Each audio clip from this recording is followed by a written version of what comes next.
evening, ladies and gentlemen. I should have said good morning in most places. It is a late one here on the Fallout Bar as we recap the first half of round 2 of the Betfred World Match Play from the Winter Gardens. Myself, Jack Gobigawa, joined this evening by Liam. How are we doing, buddy? Good, mate. You? An intriguing night 4 here at the Winter Gardens. Any hope or any fear of me falling asleep near the end there was diminished after that third game, but ready to debate the action. A couple of very intriguing games we had this evening. Yeah, like I said, it was a ridiculous night, a ridiculous standard of darts throughout the night. I thought some really intriguing matchups, a couple of surprises, shall we say, given form and that sort of thing. But all in all, considering the format increase, minuscule format increase, solid games, and that's what's led us to this incredibly late start tonight. Yeah, I mean, I thought we'd be on a little bit earlier, at about halfway through the night. I'm sure you did as well. But I reckon I jinxed Christoph Ratajski halfway through the night, and we'll go through in detail and more on that later on, I'm sure. But yeah, a couple of twists and turns in there, a couple of strange performances by some players and some very good performances by others has made us come on a little bit later, I suppose. Yeah, talking of jinx, it's a certain Mr. Boyce when he pops up inevitably throughout the night. I'm going to have my hands on him because it's like, oh, look how well James Wade is playing, and it didn't quite end up that way this evening. Hello to some people in the chat room. To Tommy says good evening. Daniel says good games tonight. Colin is in as well. Paul Rose says good evening, guys. Wow, what an awesome dartastic evening. Lee says much respect for doing this at nearly midnight. Yeah, we'll be about 12:30, 1:15 by the time we finish, if the rest of the shows this week are anything to go by. But obviously you aren't the only guys watching live. We do put this out as a podcast, and some guys will be listening back to this as audio only throughout the day. Hopefully it's a little bit cooler wherever you are tomorrow after record highs temperatures here in the UK. James says, hey guys, it's last orders from the Fall Bar. Pretty much, that's where the name was designed from. Rosen as well, she says evening. Hello to all of you guys watching along. Don't forget to get involved in the chat room throughout, especially in the second half or the last 5-10 minutes as we predict tomorrow night's scorelines. I don't think that's going very well this week so far. One day we will learn to keep a record of them. But until that point, let's just look back at tonight's action, because that's a lot easier to do. Starting off with an interesting performance, I think, from Dimitri Vandenberg, up against it early on to Roby John Rodriguez, who loved to get the crowd involved as soon as he could. But it was the pace of Dimitri that perhaps caught the eye more than anything else this evening. Yeah, I mean, couple of tricks of the trade there from Dimitri with the pace that we've seen at certain points in the match. I mean, it was always going to be a tricky test against Roby John. We've seen his form recently in leading up to the match play, but I thought it was a composed performance in the end from Dimmy. I didn't really think he was going to lose it really in the end. I think he looked composed, played it his way on his terms, and dealt with the threat of Roby John Rodriguez really well, I thought. Yeah, he did indeed. A couple of talking points in the game. Rodriguez early on, putting 2 in the treble, hyping the crowd up before that third dart. Myself and Cam had a little bit of a debate in our group chat about that. I think it was too early in the game to be doing that. And ultimately, when you walk off the stage 3-2 down at the first break, and probably prove right. Yes, he did go on to hit both those darts at doubles, but I think there's a time and a place for that sort of thing. And it's either when you're miles out of the game to just give the crowd something to show what you've got, or when you're miles ahead, not in the early stages of what is arguably the biggest game of your season so far. Yeah, he does fancy himself for a bit of a show, man, does Roby.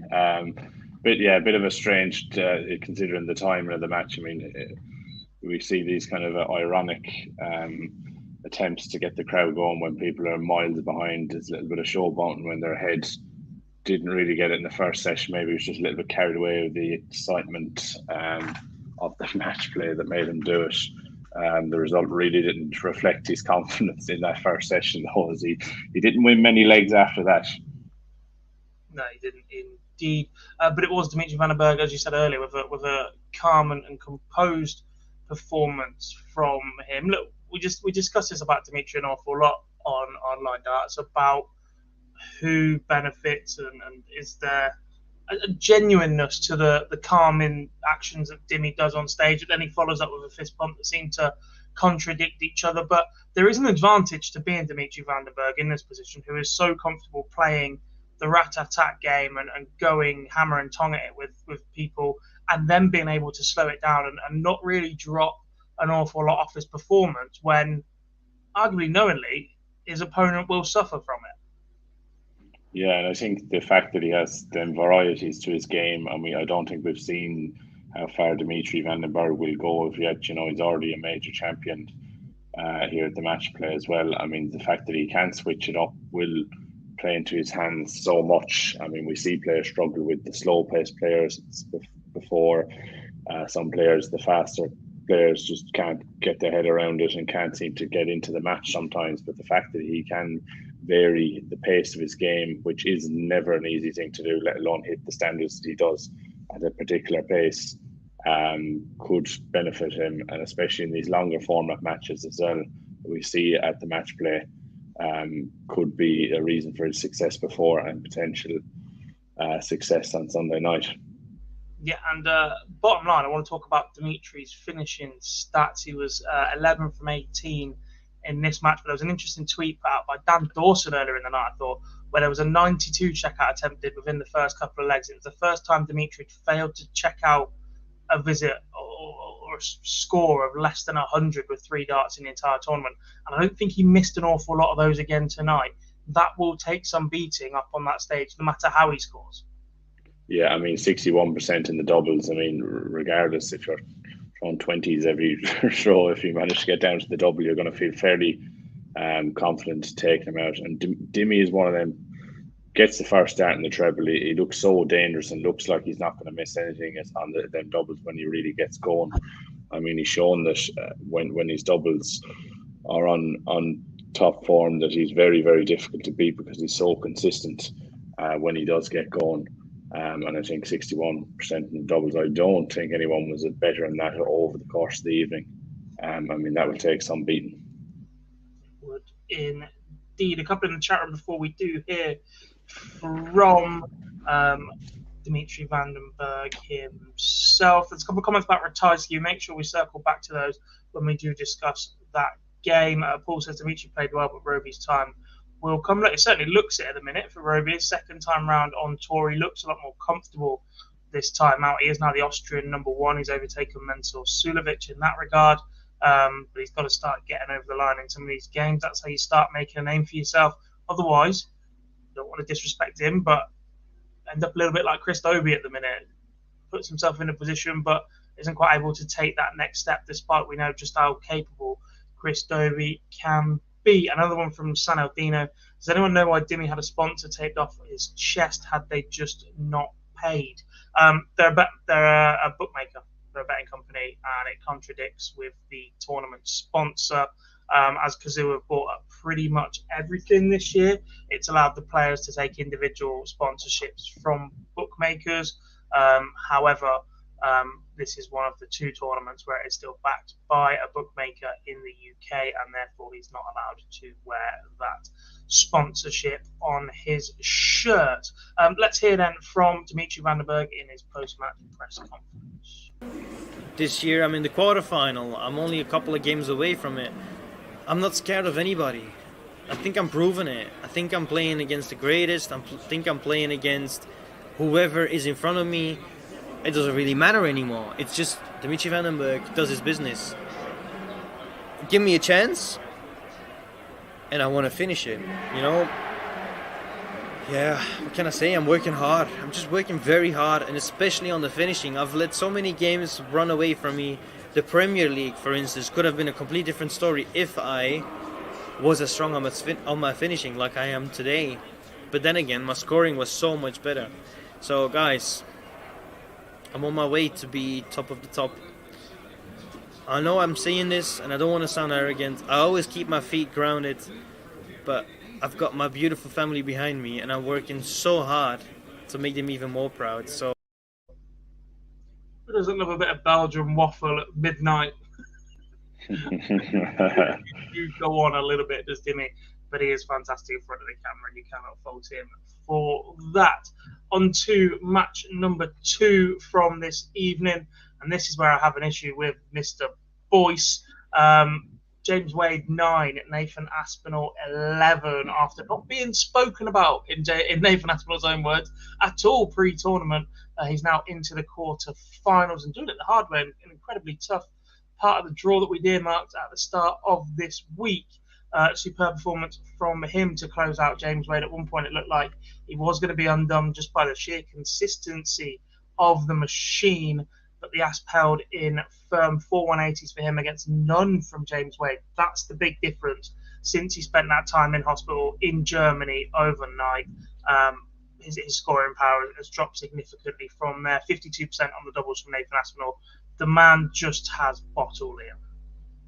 Yeah, and I think there's quite a few of the players that have been a little bit cheesed off this week that haven't been talked up as much as they probably would have liked. But look, I thought at 7-5 that Wade was in a commanding position. I thought it was going to be extremely tough for Aspinall to beat him, especially when Wade gets out in the front. He just keeps tipping over, and you're going to have to play significantly better than Wade to overcome him when he gets a lead like that in a race to 11. But Aspinall, again, I mean, just when you think he might be down and out, I mean, he's such a battler. He never knows when he's beaten.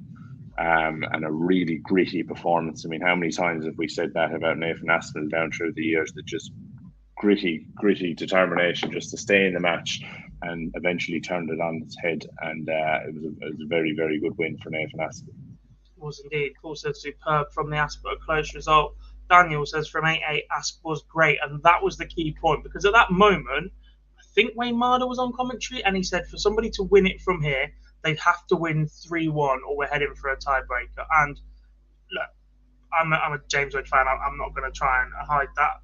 He is a player that I like to support and see do well, perhaps more than others. But at that point, I only saw one player winning 3-1 in the next 4 legs from there, and that was James Wade. So to turn it around from there, to just suddenly hit the turbo boosters for Nathan Aspinall to reel off those legs that he needed, was superb from the Asp.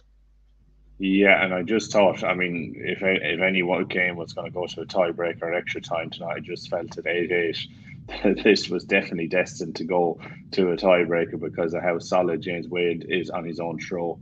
But I think it was an 82 finish on top with one dart in hand that really, I think it was a breaker throw that really turned the match on its head from Aspinall. It was a brilliant 25-17 tops taken out, and that really was a nail in the coffin for James Wade this evening. And eventually Nathan Aspinall ground James Wade down and finished with a very respectable or very decent 97 average.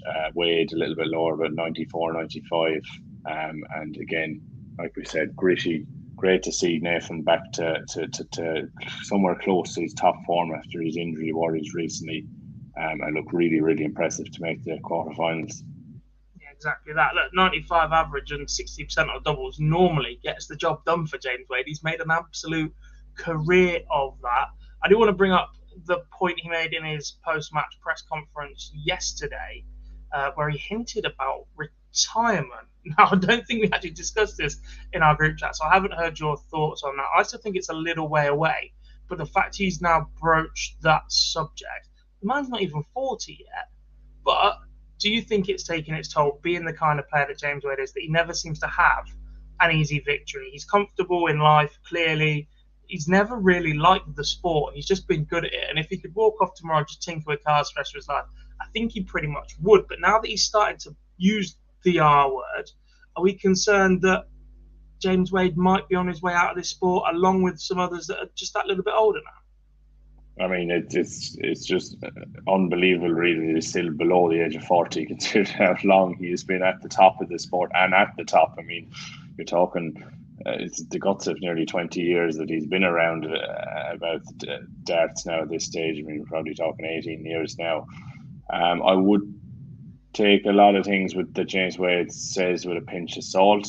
Maybe his opinion might change within the space of a couple of minutes, let alone a couple of days on retirement. But look, I mean, I suppose when he's been in something so long, I mean, there's no doubt that James Wade has made a fine living from darts, and he's been at the very top end of the sport for so long. But look, I mean, we've heard a number of players come out in recent months and can complain about the grueling schedule that it is in the PDC at the moment. I mean, and the lifestyle that they have to live, they're on the road all the time. I mean, it has to get to the players at some point, and especially with someone who's been travelling for the guts of 20 years at the top level.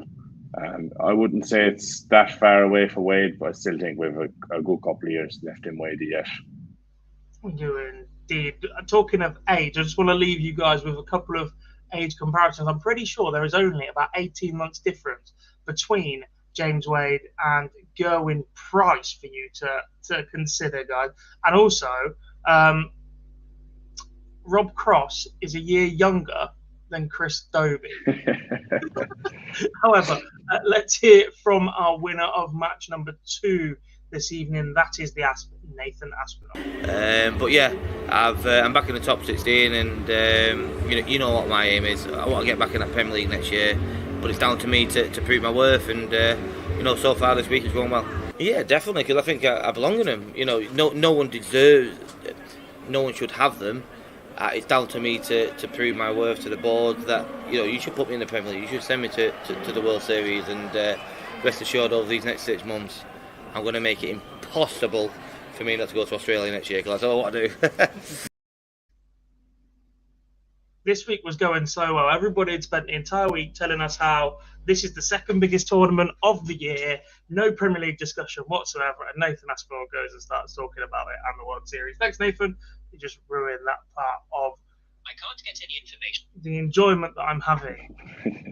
Well, there's certainly one player that won't mind the travel in the next year if he's picked for these events. If he moans about being too busy next season, if he's in everything, I will clip this interview and shove it in his face. I go, here you go, Nathan. This was during your resurgence at the Matchplay.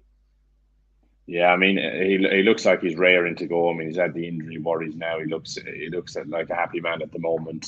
And we know the capabilities that he has when he hits top form. And a fit Nathan Aspinall is always better in any field. I mean, such a gritty, determined player, like we said earlier on, stays in matches. The drama that comes with Nathan Aspinall's matches sometimes is just it's gripping. So I look forward to seeing him in action further this year with a hopefully injury-free run. Indeed. On to match number 3, but in the meantime, Stephen says, I'm sorry if you covered it, Gob. Just want to say, Dimmy is getting to me a bit with the way he's playing. Great talent, of course. Yeah, we did discuss that a little bit and how it's a bit of an advantage to Dimmy, actually. Once you can play at any pace that you like, feel comfortable, it means you're always going to be able to dictate the pace of any match that you want. Some will find it frustrating, some won't find it most aesthetically pleasing at times, but it's a massive weapon at Dimmy's disposal. And I think, look, the first time we saw it was against Gary Anderson in the Matchplay final. That got his hands on one of the biggest trophies in the sport, and look, as long as that keeps working for him, I think we're going to see this multi-paced Dimitri. However, on to match number 3. And look, this match went a lot deeper than I thought it was going to, with a probably higher standard than anybody thought it was going to be before this tournament started. Peter Wright requiring extra legs to get past the Polish Eagle, Krzysztof Ratajski, in an absolute belter of a second round match, one that must be in contention for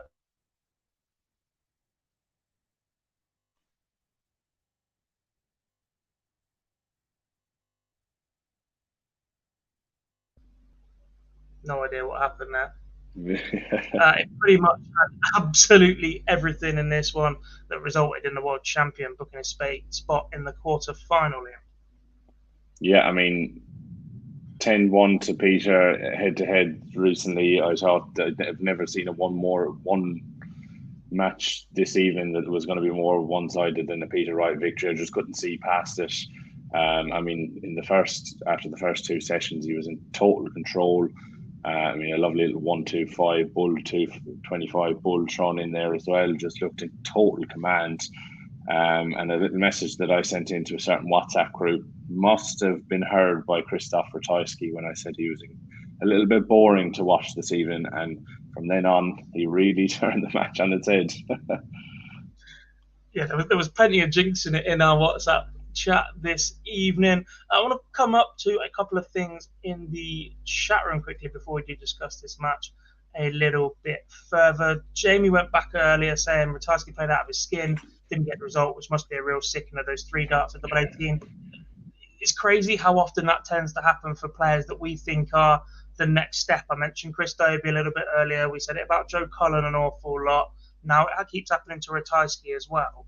As good as the experience will be to get up there on stage, play well, put these matches deeper and deeper against the established trophy winners in the PDC, to keep losing matches like this will be sickening for Christoph Ratajski. Yeah, and I mean, there's only so many times that you can take these defeats and not be affected by them. I mean, so much hard work done to get into the match, and he will feel like it was just undone by 3 efforts at double 18 when he was just brilliant for the second half of that match. Really turned it on and had Peter Wright in all kinds of trouble.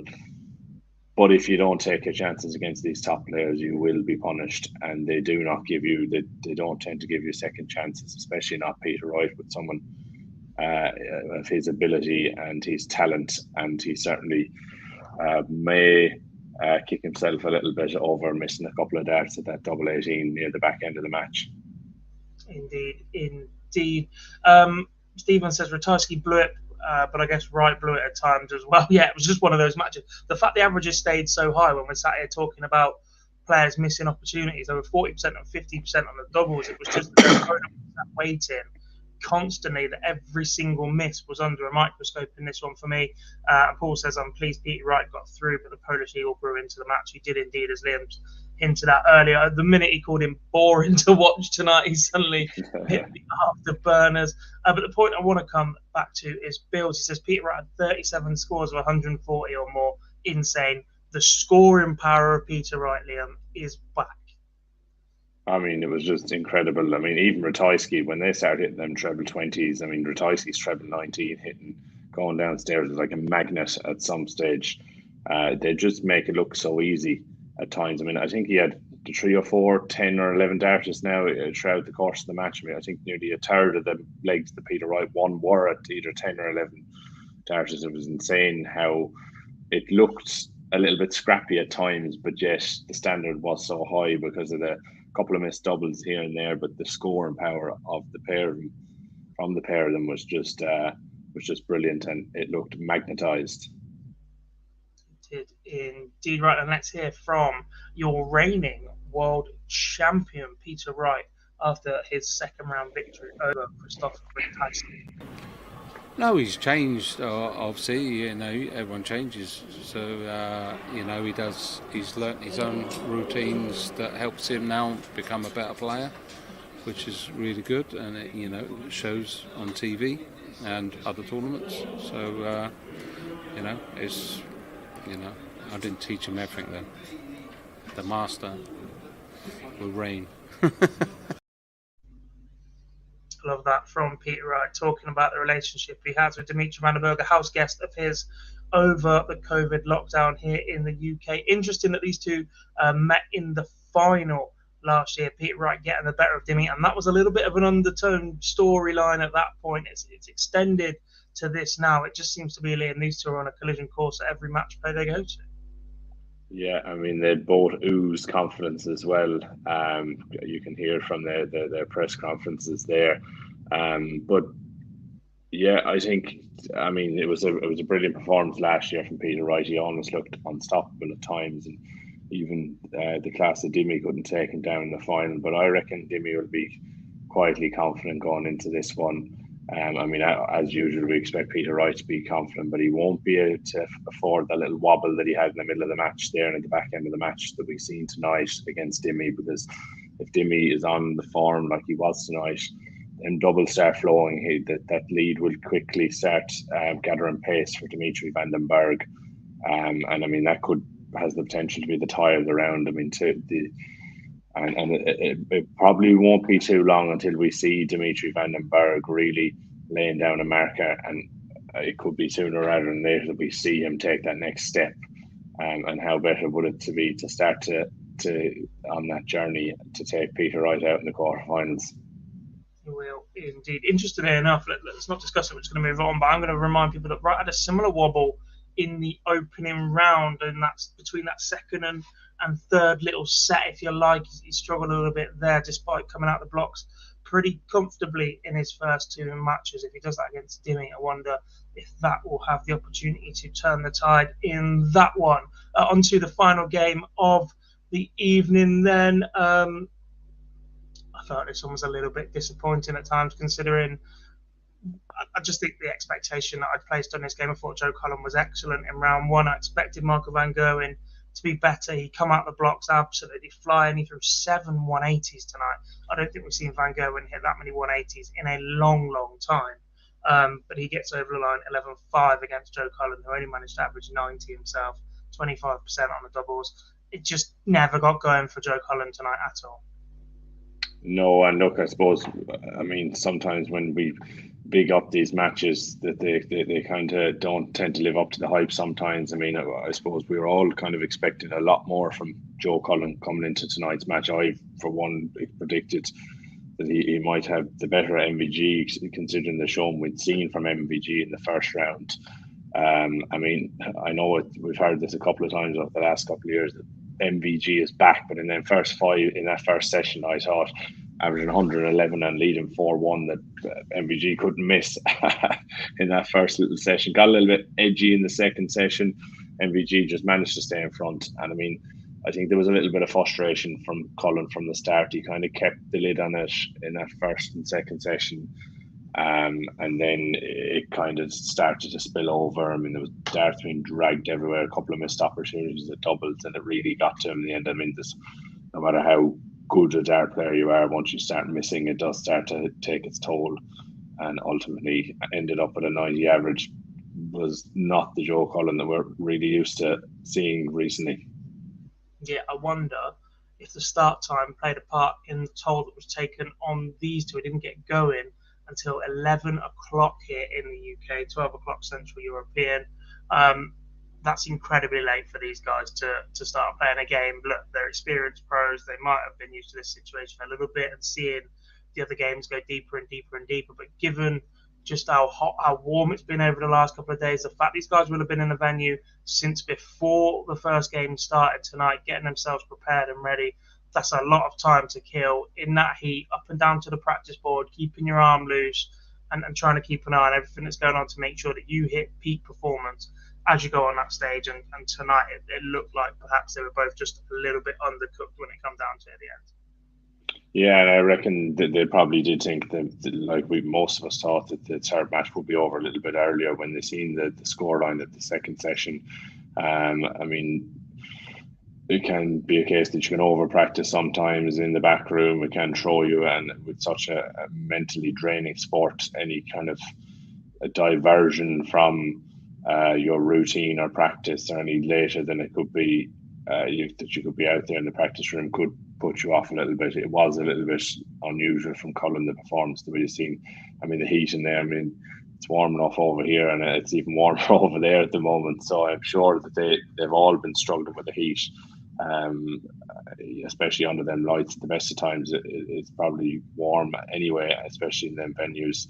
But yeah, look, Cullen below par, not quite the crushing performance we've seen him in his win over Damon Hett in the first round. I mean, MVG effectively did that to what he did to Cullen tonight, what Cullen did to Hett in the first round. Yeah, indeed. Chris has made a joke. It's that hot. These two don't look tired. Maybe we're not tired. Maybe we're just night owls. Maybe we're absolutely knackered and it is absolutely sweltering still. I dread to think how warm it is. I don't even know how many times I've checked my weather app and temperatures here. I did see that it. Oh my god, that can't be right. Cooled down a little bit here anyway. Now it's only 16 degrees. I mean, that's usually very warm on a good day. Just me that's still at 28. It's just updated. It was saying 37. I was like, that can't be right. It dropped significantly in Blackpool. Actually, it's only 18 degrees right now out in the north west coast. But yeah, it's still incredibly warm. We're just not used. We're not built for this, especially when you're a man of my size. Let's then hear from Michael Van Gerwen, who I've just been handed a note saying that perhaps he's criticised the rest of the field, Liam. This should be interesting. Late night, it was a late night as well, to be fair. Yeah, I was saying, is that hard when the match before goes late? Because obviously you prep his time. Yeah, because I prep my time. I practice routine. Keeps going on, and then I know. Come on, Mike, you need to keep this going for a little bit more longer because it's quite a long night, and you have to keep performing your A game. You can't let yourself down. I always put myself under pressure. There's a lot to go for, but I won my game, and I think that's the only thing that matters at the moment. I've won, and that's simple. Everyone said this is the most open and arguably the best match play field we've ever seen. What have you made of it so far? It's not the most, but then people that say it's the best match play field ever, they're actually sick. Yeah. Arguably, two of, especially Phil, one of the best players ever lived. Raymond van Barneveld, then on to them. People can't say that, but this different. This is a new era, different times. Now you got different guys like the Espinals, like the Dimitri. So you can't compare them with each other. Same when they ask me the question, do you think you're going to be 16-time world champion? No, of course I'm not. But people have to put them in different categories and be fair. Interesting. I wasn't expecting that when I was handed a clip of Michael Van Gerwen tonight. I thought we might get a little bit of an update on his wrist injury or anything like that, and none of that came, Phil. So cheers, mate. You just set us down a completely different spiral and rabbit hole. But that does see Michael Van Gerwen, the current world number 4, by the way, progress to the quarter-final stage. Let's look ahead then, Liam, to tomorrow night's action. Another 4 games for you all as we round off the quarter-final lineup. Remember, guys, get your predictions in the chat room as we go along. I'll read some of them out for you guys as well. But before we do that, a quick reminder, the Live League returns tomorrow from 9 a.m. or 9:30 on our YouTube channel. Henry Dyken, the man in the chair, calling in Champion of Champions weeks. There's just the 2 groups this week, I believe, Group A and Group B. 3 daytime sessions, Wednesday, Thursday, Friday, 2 evening sessions, Thursday and Friday, and then a finals night on Saturday. A whole host of names included in that lineup: Josh Payne, Robert Owen, and co. So if you do want more darts throughout the day tomorrow, make sure you hit us up on YouTube or Sporty Stuff TV. Right, Liam, let's look ahead to tomorrow night then. As I said, 4 more games, first to 11 unless tiebreakers, and opening up once again quite late, 7:15. This is what it's billed for on the live score system, but can get going to about 20 past, 25 past tonight. Daryl Gurney against Danny Noppert, 2 incredibly consistent performers when they're at their very, very best. But who are you giving the edge to tomorrow night? Yeah, I'm not surprised that this one is on first tomorrow night. I mean, Gurney had a good win over Gary Anderson this last round. A little bit of an off Gary Anderson in saying that. I just think I'm going to go with the consistency of Danny Noppert tomorrow night. I just think he'll just have a little bit too much for Daryl Gurney. We've seen he's had success in the UK Open early on in the year, and I just think his consistency.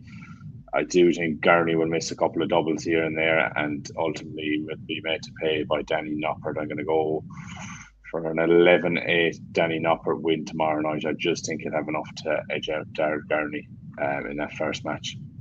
Yeah, I'm going to follow you on this one. I think that the sheer consistency of Danny Noppert is something to be marvelled at.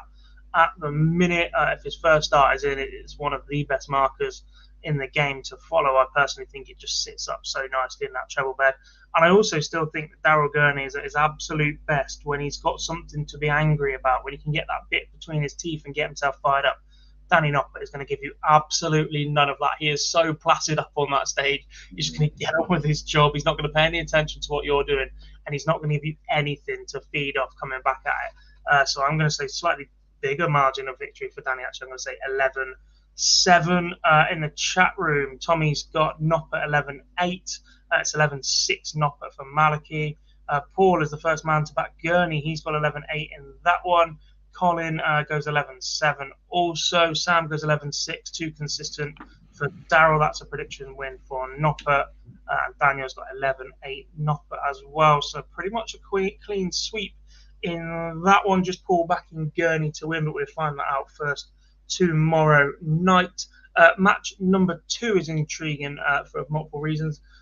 18 months to 2 and a bit years ago, these two were serious contenders for major titles. They haven't really come to the forefront of the game since then, but it is Jose de Sausa against Rob Cross.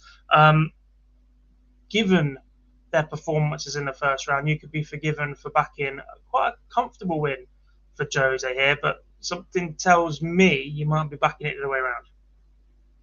Yeah, certainly. So, I mean, we saw a little bit more of the old Jose, or the Jose that we've seen when he won the Grand Slam in the first round against Clemens, a comfortable win, 10-6. Rob Cross certainly did it the hard way against Chris Dobie. I came from behind to snatch a win in extra time in that one, but I just think Rob Cross, I mean, when Rob Cross is on top form, I don't think there's many better players in world darts. Kind of comes under the radar all the time, really, Rob Cross. And I think he'll fancy a match against Jose de Sousa. I think there was a couple of sticky ties in that second round, and I just think that he would have taken Jose maybe over some of the other draws that the players had. And I think that this will be a Rob Cross win, and I'm going to go for an 11-8 win again for Rob Cross. Fun enough, I'm gonna follow you once again. I'm gonna go a leg slightly better. I'm gonna go 11-7 once again for Rob Cross in this one. I think the first round was a bit of a blip for Rob Cross. I think he got up on that stage a little bit underprepared on the evening, but in terms of consistency and recent form, Rob Cross has been on the increase since he got knocked out of that Premier League 18 months ago, finishing rock bottom. The performances were still solid enough.